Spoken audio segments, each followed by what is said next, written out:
Telnet is another tool that you might want to utilize to test basic IPv6 connectivity. But we can test a little more than just that. We can also test to see if the particular end device that we're trying to test basic connectivity to is listening to a particular port number.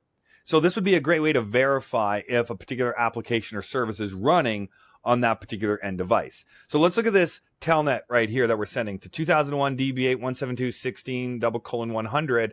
By default, that's going to port number 23. So I've confirmed two pieces of information here if it's successful. If it's successful, I have confirmed that I have basic connectivity to this address and it's listening to port number 23. So I know it's listening to Telnet. The Telnet service is running on it. So what if instead I just change the port number to, example, port 80? If I change the port number to port 80, what does that give me the ability to do? So I'm telnetting the exact same address, but I'm saying port 80 now. So port 80 is not for remote management. Is it? Well, yeah, you could use web-based management. You could do that.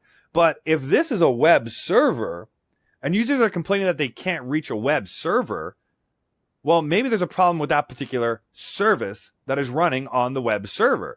Well, if I telnet to that port number of port 80 and I get a response back at all, like we see here, this is a response. Even if it says bad request, it's still a response from who? The web server, giving me a 400 error. Great. Great.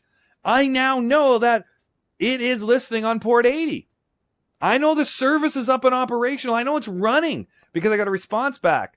If I got no response whatsoever, then I know that port 80 is not working. Or, pardon me, if I got no response at all, if the connection completely failed, then I know I don't have basic connectivity at all. But if I get a response back saying connection refused, that's what I meant to say. If I get a response back saying connection refused, then that means we're not using port 80 at that point in time.